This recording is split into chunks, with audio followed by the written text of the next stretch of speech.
Hey everyone, Spicy Toast Gaming here. Hope you're having a great day, and I hope this video can make it a little bit better. Today we're going to be going over Caitlyn and going through her guide, trying to give you all the tips and tricks so you can get the most out of this champion. First, let's look at her champion card itself. So 3 cost, 3/3, really nice solid stat line. Pretty cheap, you can get her on the board fairly early, potentially round 1 once you get her to 5 stars. And 3/3 is just solid general stat line, has that quick attack, quite nice. And then strike, plant 2 flash bomb traps in the top 8 cards of the enemy deck. All of this is fine. Level up condition pretty easy, 5 or more of your traps have been activated. Overall, her non-leveled form is decent, you're going to level her up very easily, but when she levels, it's actually pretty crazy. So getting 1/1 as far as stats, nice, almost every champion has that. But here the strike effect is very important. So plant 4 flash bomb traps in the top 8 cards of the enemy deck. So that's double the amount of flash bomb traps you were planting before. But then the big part is, and deal damage to the enemy nexus equal to the number of your traps activated this round. So for one, this says traps, not flash bombs. So this can also trigger from your puff caps, but this deals damage directly to the nexus just for getting a strike off. So you can have rounds where you have over 10 flash bomb traps activating in a single round. And especially in the late game with some combos you can do, you can get 20 to 30 flash bomb traps activated. And Caitlyn, if she gets a strike off, will deal that damage straight to the enemy nexus. So this is incredibly powerful, and a lot of the Relic builds we're going to be using are going to try to leverage this to our advantage. Now, as far as her champion spell, 3 cost, Piltover Peacemaker, deal 2 to a unit and plant 2 flash bombs in the enemy deck in the top 8 cards of the enemy deck. So pretty solid. Removal, also giving you some more flash bomb traps. And those flash bomb traps, if you don't know, they get pulled out and they deal 1 damage to a random enemy, but these can stack up just like your puff caps. So the enemy could pull out a card that has like 8 traps on it, and that will be split up randomly to enemy units on their board. So it's just giving you some passive removal, which can be quite nice. I will say though, even though a lot of these cards specify that they're placing traps in the top 8 cards of the enemy deck, which you think would really help with consistency, you will still somewhat struggle. You are going to play a little bit more like Teemo, where you do have to spend the first couple rounds just stacking the enemy deck with as many of these flash bombs as you can, because in the first couple rounds you won't be able to get them activating that much, even though you would think with it being the top 8 cards, it'd be a lot more consistent. Now let's actually start off then with the starting deck. So up first we have House Swamp, 1 cost, 3/1 with those Coral Crush Gauntlets. Then when I'm summoned, plant 2 Flash Bomb Traps in the top 8 cards of the enemy deck. This is great, 1 cost unit, generating some Flash Bomb Traps, really nice for you. Advanced Intel, so 2 cost Burst Speed, plant 2 Flash Bomb Traps in the top 8 cards, draw 1 and gives you a Porous Next, again fantastic, giving you a way to generate some more Flash Bomb Traps in the enemy deck. Some draw, also generating a blocker for you, all around very solid. Flash Bomb Peddler, 2 cost, when I'm summoned, draw a spell, very nice. And then when you play a spell, plant a Flash Bomb Trap in the top 8 cards in your deck. Again, great being able to play this potentially round 1, giving you some extra draw for your spells. And baseline in your deck, the only spells you have is your Peacemaker and your Advanced Intel. Either of these you're very happy with drawing. And then this is just generating, again, more Flash Bomb Traps for you. Piltover Peacemaker, so this is her champion spell, which is always great when you get your champion spell in your starting deck, because then you get these extra items on it. So 2 cost, deal 2 to a unit, plant 2 Flash Bomb Traps in the enemy deck, and Hextech Fabricator, so your strongest unit gets a random rare item. Very solid upgrade. This makes it great to be able to run like Grand General's counter plan, so you get extra copies of Caitlyn every round that you can play. So overall, very solid to get these upgrades in your starting deck. Next then, Sting Officer, 2 cost elusive, Nexus Strike, plant 2 flash bombs in the top 8 cards of the enemy deck. Stud Leather just gets a couple extra stats. Nice to have it elusive, and again, just more flash bomb trap generation. Then we have Caitlyn as a 3 cost, Double Agent as another 3 cost with Barrier, then Strike, all players draw 1. Very solid to be able to get some more cards for yourself. Also great to make the enemy have to draw so that they're going to potentially get hit with another Flash Bomb Trap. Also with Caitlyn, you have so many ways to make the enemy draw that you can actually go for a mill playstyle where you just make the enemy run out of cards sometimes, which can be pretty fun, and this plays into that. Then we have Justice Rider as a 4 cost. Whenever your opponent draws a card, plant 1 Flash Bomb Trap in the top cards of the enemy deck. So this is just, again, giving you passive trap generation, but also since you can force the enemy to draw, you make them draw a card, get hit with flash bombs, and then this card is putting more flash bombs in the enemy deck, so pretty nice. And then last up, we have Officer Squad. This is very good. has that Shadow Totem. When I'm summoned, create a Most Wanted in hand. So solid unit, you get 2 of these. So even though it's pretty expensive for a 5 cost, you're getting 2 large units on the board, which is really nice. Both of them are making a Most Wanted, which pick a player to discard their lowest cost card to draw 3. So you can make the enemy draw 3 cards in a single round. So that's normally going to wipe their entire board because the amount of Flash Bomb traps they're activating is just going to deal massive damage, especially for as late in the game as this is going to be. And then since you're making them draw so much, you can make Caitlyn get her strike effect off, doing massive damage to the enemy. Very solid card. And if you look here, all of these cards are giving you Flash Bomb traps, except for 2, being the Double Agent and the Officer Squad. And both of those cards are giving you ways to force the enemy to draw cards. So overall, this is a very well put together deck. And it is fairly cheap. There's a couple more expensive ones, but in general, most of it is 3 cost or less. So very solid starting deck. Let's go take a look at the Constellation now. So let's start over here. This is actually your 1-star. So your traps deal double damage. This is very nice. And as you see, it says traps, not Flash Bomb traps. So this can also work for your puff caps if you happen to get any of those. Very nice, just making sure you do extra damage.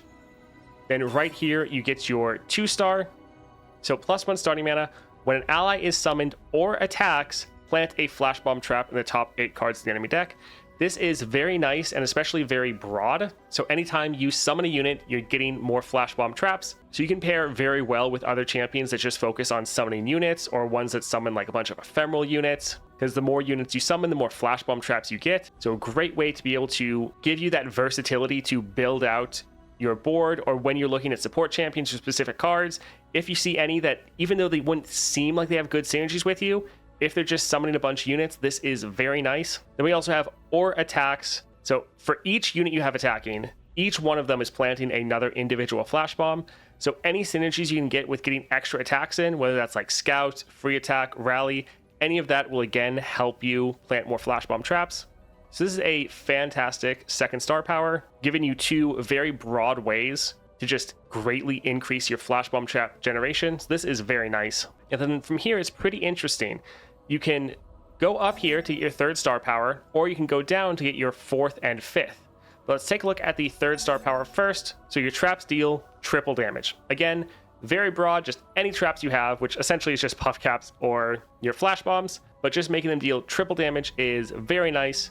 One issue that Caitlyn could have and used to have when she was in Path of Champions before was that Tough would completely just shut down all of your damage, but making each of your Flash Bomb traps hit 3 times as hard really overcomes that hurdle and makes every one of your traps just so much more impactful. Now coming down here for the 4th star, game start, summon a Sting Officer. So this is actually a card that you already have in your starting deck. So when you're summoning this at the start of the game, it's getting the items you already have from your unit in the starting deck. But also, since this is getting summoned, it is triggering your 2nd star power to immediately plant a Flash Bomb. Since this is elusive, he can attack freely. At least normally he can attack freely without having to deal with blockers. So again, that is also triggering your 2nd star power to get more Flash Bombs. And then when he gets to the Nexus Strike, he's also planting more Flash Bombs. So very solid 4th star power. And then down here, we have the 5th star of just getting an extra mana gem. Nice that these are out of the way, so it's not blocking off your progression further on in the Constellation. Now up here, the Constellation keeps going on, and we have 1 reroll and 100 gold. Just nice general bonuses to have, making sure you get the right powers or can buy what you need in the shop. And then from here, it splits off. You can go straight to the 6th star, which is round start, create a ace in the hole in hand if you don't have one. And then when one of your traps activates, reduces cost by 1. So this is a 5 cost, overwhelm, slow. So if you have slow but steady, this goes off twice. And with the overwhelm, all extra damage is going to hit the Nexus. So deal 10 damage to an enemy. If there's no enemies, deal 10 damage just straight to the enemy Nexus. 50% chance to critically strike, which just means it's going to do double damage. And this is making one every single round as long as you don't have one. So if you have the 6 star, you're going to be trying to play this as often as you can so you can make another one. And while it is a 5 cost, it will be reduced down. So normally most rounds, other than like the first one, you're going to be able to play this every single round, which is quite nice, just giving you even more removal and just straight damage to the Nexus. So very solid, but you don't have to get the 6 star, but you can leapfrog ahead and get that if you want. Some of the upgrades here though, Advanced Intel has Tear of the Goddess. So this goes down to a 0 cost. Very nice right there, solid upgrade. Down here, really big, your support champions have Sheriff of Piltover. So when you summon your support champion, which it's a summon effect, not a play effect, so a lot of ways you can kind of cheese that mechanic, but create the Sheriff of Piltover in your hand. What this is a 2-cost burst speed spell that plants a flash bomb trap on every single card in the enemy deck. So every single round they're drawing at least one flash bomb trap, so that alone is excellent. But you can make a whole bunch of these since it's when you summon your champion. So if you have something like Shadow Totem or Stabilize and you're summoning multiple copies of your champion, you'll get multiple of these spells. And so you can end up playing several of these in a single game and then make sure every single card in the enemy deck has multiple flash bomb traps. This is a really good upgrade and one you want to shoot for right away. So very strong. Up here then, House Wump has Shadow Totem. This is also fantastic because when this unit is summoned, it's planting flash bomb traps. The Shadow Totem means you're summoning another copy of it, which is again summoning more flash bomb traps.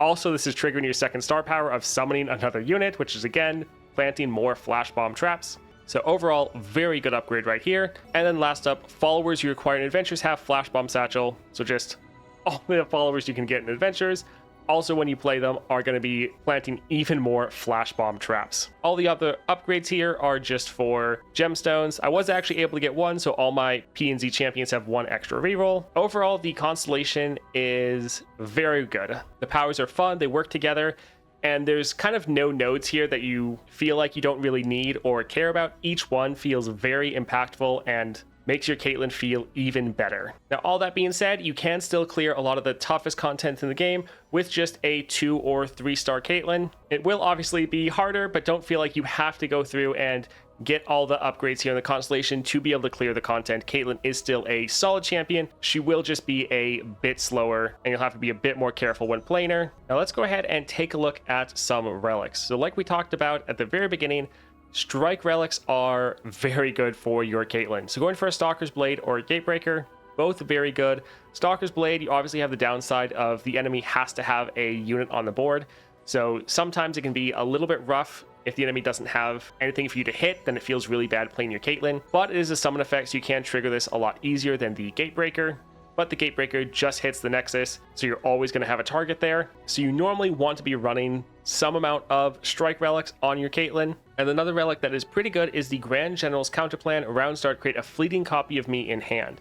Now, you can use this to be able to play more of her champion spell, which is solid, but one strategy a lot of people have been using is using this to intentionally kill your Caitlyn. So either have her block and end up dying, or even killing her yourself with some of your own spells. That way you can play another Caitlyn to get the strikes off, and you're using this fleeting copy right here to try to play another one potentially every single round just to get the strikes off to do more damage. So Grand General's Counterplan, again, has that versatility to let you have some more removal spells, or to just try to play a Caitlyn every single round. Another rare relic you can end up using, especially if you prefer Stalker's Blade, is going for the Guardian Angel. Start adventures with 1 extra revive, which is nice, but then last breath, if it's the first time I've been slaying this game, revive me with 1 health. So you can use that then with Stalker's Blade, so your Caitlyn dies, you immediately get another copy of her that gets a strike off, and this can be pretty good. And you can even pair all 3 of these together if you want, or go for a build with maybe like double Stalker's Blade and 1 Guardian Angel, or even go for like 2 Guardian Angels and 1 Stalker's Blade. A lot of ways you can mix and match to really build out your preferred Caitlyn. Also, one build that I actually personally used to defeat Lissandra was just going for double Gatebreaker and a Stalker's Blade. You would hold on to your Caitlyn until like the mid game when you get like 10 or more traps to activate. You then drop Caitlyn, she gets 3 strikes off immediately, normally one-shotting the enemy Nexus, because remember, her level up effect, she deals damage to the Nexus based on how many traps you have activate. So you can just hold on to her. You don't really need to have her on the board earlier. Like, she's fine to have on the board, but really not necessary. So you can just hold her in your hand, perhaps play one of your most wanted, your card where the enemy draws 3. So they end up drawing 4 cards that round, because one of the game starts, you make them draw 3 more. They end up dropping potentially like 20 flash bomb traps. You drop Caitlyn, get 3 strikes off, and just nuke the enemy Nexus. So another fun build to go with if you're just looking for rare relic builds. Now, as far as some common relics to throw on, Chameleon's Necklace is nice, especially since Caitlyn is so cheap. You want to be sure you can play her at the start of the game. Also, Challenger, always great to go for a quick attack Challenger combo, especially if you're going through some of the early adventures and you really want your Caitlyn to be taking out enemy targets immediately every time you're attacking. But also going for either a heal with the Star Child Staff, or going for Z-Drive prototype to make sure you get the right powers. All solid common relics for you. Now, as far as some epic relics, she does have her Hex Tech rifle, which is excellent. So power, game start, plant 6 flash bomb traps in the top 8 cards in the enemy deck. When a flash bomb trap misses, plant it back in the top 8 cards of the enemy deck. This is really good because it's doing a lot for you. For one, it's immediately planting flash bomb traps in the enemy deck, so that's great. But then, anytime you draw a flash bomb trap and there's no units, it immediately gets shuffled back. But then also, if the enemy has a unit on the board and you draw way too many flash bomb traps, any extra traps that weren't needed to kill that unit, again, get shuffled back into the enemy deck. So essentially make sure your flash bomb traps are never wasted, which is excellent. Also, the hidden tome here. Now this says when you summon or level a champion, but it's actually a play effect. So when you play a champion or level them, refill your spell mana. This is very nice. For one, you have a decent amount of spells with your Caitlyn, so being able to play her and then immediately play a spell is solid, but this is actually really good further on when you're filling out the Constellation, because remember, you can get the upgrade that when you play your support champion, they create the Sheriff of Piltover, that 2-cost spell that fills the entire enemy deck with flash bombs. So being able to play your support champion, the hidden tome will then trigger, because it's just you're playing a champion, doesn't matter what champion you're playing. It's refilling your mana, so you can immediately then play that spell and just fill the entire enemy deck with flash bombs. That is really good. Also, once you have her at 6 stars, you want to be playing that ace in the hole that you're generating. So again, being able to play your champion and immediately refill your mana so you can try to play that is also excellent. Very good relic, especially once you have Caitlyn further along in the Constellation. Now, Deadly Harpoon is kind of a funny one. So 2 power and Challenger. This gives you a little bit more power, obviously, and then Challenger quick attack combo. Now, the deaths from below aren't really going to help you at all, but if you want your Caitlyn to be on the board and just clearing out enemy targets, this can be a fun one. And then Echoing Spirit, this one's also not bad, being able to get a bunch of Caitlyns in your deck. And then you can play the Piltover Peacemaker as a 1 cost, because while it says 3 cost, it's getting reduced down by 1 from the Echoing Spirit here. Also, this has a mana potion from your starting deck, so it's getting 1 more cost reduction. So you can just spam out a whole bunch of these Piltover Peacemakers, which can be quite fun as well. Now that's it for the general relic breakdown. Let's go take a look at what powers you want to look for, support champions, and finish out with her ranking. All right, taking a look at powers now. So up first here on the left, we have Enfeebling Strike. When you damage an enemy, reduce its power by the damage dealt. Already one of the best defensive powers in the game, but especially good with your flash bomb traps, because when they activate, they'll be damaging the enemy. So if they don't outright kill them, they're then reducing them down. So this is absolutely fantastic. Here in the middle then, slow but steady. When you play a slow spell, copy it onto the same targets. So that is going to go off twice, making the enemy draw 6 cards with 1 spell. So obviously activating a ton of flash bomb traps, but also you're going to be able to make the enemy just run out of cards fairly quickly. So very fun if you want to go for that play style. And then if you have the 6-star, that's also a slow spell. So that going off twice is massive. And then here on the right, so we have Explosive Finale. When an enemy dies outside of combat, deal 4 damage to the enemy nexus. You're often going to be killing people with your flash bomb traps outside of combat. So this is just doing a ton of passive damage to the enemy nexus and is absolutely fantastic. Next up then, we have Stabilize. When you summon a champion, summon an exact ephemeral copy of it. Always good, but great for your Caitlyn, being able to potentially try to get some extra strikes off, either to just fill the enemy deck with flash bombs or to trigger that nexus damage effect. Also, anytime you can summon more units, it's triggering your 2nd star power for more flash bomb traps.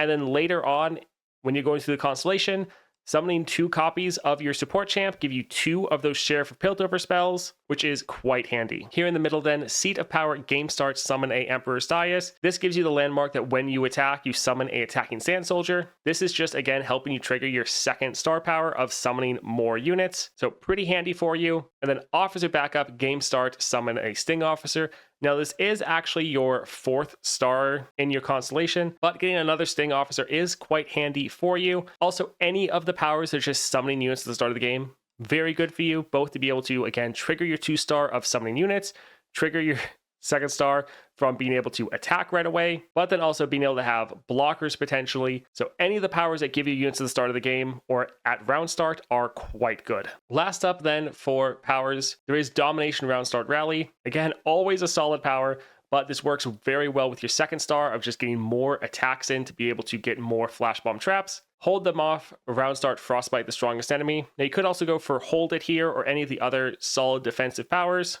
With Caitlyn, you actually are a bit more of a defensive champion. You need to take a little bit of time for your flash bomb traps to stack up. So anything that can hold the enemy off for a little bit longer can be quite helpful. And last here, Sorcery, round start, refill your spell mana. You don't have a crazy amount of spells, but the spells you have are very good and you really want to be able to play them. And this does get better later on, especially if you end up being able to get the 6-star, but even without that, still a solid power for you. Now there's plenty of other awesome powers as well. These are just some of the ones we wanted to highlight for you. Now let's go take a look at some support champions you might want to look out for. Now, as always, this isn't an exhaustive list, just some champions that we think work really well and some of the reasons you might want to consider picking some champions. So up first, we have traps. Anyone else that can help your trap playstyle is pretty good. Then we have summon units. Anyone else that's able to summon a bunch of units for you is great for triggering your 2nd-star power, giving you more flash bomb trap generation. And then last up, we have extra attacks. So anyone that can rally, do a scout attack, proc free attacks, any of those is going to be very good for you. Again, for your 2nd-star power to help you just get some more trap generation. Now, as far as some specific champions, Teemo, obviously, he's kind of the only other trap deck, but you do have great synergy with those puff caps. So being able to have Teemo also fill the enemy deck with even more traps is very good for you. First summoning units, really like Azir, being able to summon all of those sand soldiers works out quite well for you. And then lastly, a champion that fits for both summoning units and extra attacks, we have Aurelia. Aurelia is able to generate all of her blades. Her blades are doing extra attacks, which is great for you, but they're also summoning units. So Aurelia would be a absolutely fantastic champion. So when you're considering support champions, try to think if they're able to fit any of these categories, because that will definitely help you out. Moving on then, here are some cards to look out for. So up first here on the left, we have Eclectic Collection. For each ally, plant a Mysterious Portal, 3 Chimes in the top cards of the enemy deck, and plant Flash Bomb Traps and 3 Poison Puff Caps in the enemy deck. So this is absolutely great for you. Sure, you're buffing up your own deck, but the big thing here is just trying to fill the enemy deck with Flash Bomb Traps and Poison Puff Caps. Any cards you can see that give you some synergies with your traps is really ones you want to look out for. Then here, Insider Knowledge, fast speed, all players draw 2. Now the item below it is the Oracle's Lens with that predict, but that's not really what you're looking for. You just want anytime you can get the Insider Knowledge. Yes, the extra draw for you is nice, but forcing the enemy draw is great, both to make them run out of cards, but also to trigger those flash bomb traps. So this is great. You get this pretty often, so if you see this in game, definitely consider picking it up. Then we have Ava Achiever. This one is a bit expensive, so don't always grab this if you see it, but if your game's going a little bit longer, or if this has some cost reduction, it can be quite solid for you. But when I'm summoned or round end, plant 3 Poison Puff Caps in the enemy deck, and then traps on enemy cards are doubled when activated. Now see, it says traps, not Puff Caps. So this will double both the Puff Caps and the Flash Bomb Traps. So this will be excellent for you. Your traps are already potentially doing triple damage, and this is then making them activate twice as well. Then we have Veteran Investigator. You do see this again almost every game, and very good to pick up. When I'm summoned, all players draw 1. Again, great for you to get more card draw, but great to force the enemy to draw, activate those traps, and hopefully just clear their board. And then last up, one that, again, pretty expensive. You don't necessarily want to get this every time you see it, but if your game's going longer, or if this has cost reduction, might be worth considering. Where we have Karina the Mastermind. So plant 5 Flash Bomb Traps in the top 5 cards of the enemy deck, or the one you actually probably want to choose, activate all of the traps in the top 5 cards of the enemy deck. This can be great for just clearing the board or doing a ton of damage to the enemy nexus, especially if you have any puff caps in there. So a solid one to look out for, but is expensive. Be careful before you pick it up. All right, let's finish off with the ranking. I think before level 20, she is probably about a C tier champion. I think she's a lot of fun and very well designed, but she is a little bit on the weaker side earlier on. And then I think after level 20, she is a bit more of a B tier champion. Again, very solid, but not as crazy as many of the other champions out there. Now, as far as the pros, she is very versatile, especially with how they have designed her kit and her 2nd-star power. There's a lot of different ways you can build her with just focusing on summoning a bunch of units, which maybe lets you go and get a bunch of like Shadow Isles cards, which you normally wouldn't think that would work, but if you're summoning a bunch of ephemerals, that can be great for you. Also the synergizing with just extra attacks, or just the fact that a lot of her modifiers are about traps, not just flash bombs. So they really opened up her design. So there's a lot of different ways you can build her and still succeed. So that versatility is very fun. And then traps, this is a pro, but it can also be a con. So trap playstyle can be very fun, just filling the enemy deck with traps and then watching them pull them out and just get nuked can be very enjoyable. But if you don't like a trap playstyle, then it's not necessarily for you. As far as the cons, can be a bit inconsistent, again, because of those traps. It is randomness, which can be fun, but can also be an issue. And then also can be a little bit slow. Now, she obviously gets sped up quite a lot once she gets the 6-star, but we're not really evaluating her just on her 6-star performance. So you are going to take a couple rounds to get those flash bomb traps to activate. Now, she's not incredibly slow. She's not like a Nasus or even Ornn, but she is definitely on the slower side. Now, as far as her regional rankings, I do think she's generally mid, as you can see right there. Solid, but she definitely gets outshined by some of the other champions, such as like Jinx, who can really just nuke the enemy board and end in like a single round. Now, I don't want you to get discouraged by these rankings and all and think she is not worth it as far as getting us a champion. I think she is very well designed and incredibly fun to play. So even if she's not the top tier champion as far as just being able to end games incredibly quickly or isn't as overpowered as some others, she is a blast to play. So if you're considering getting her, don't let these rankings push you off. She is, in my opinion, very, very fun to play. That's it for me, though. I hope this guide was able to help you out, and I hope you have a great rest of your day.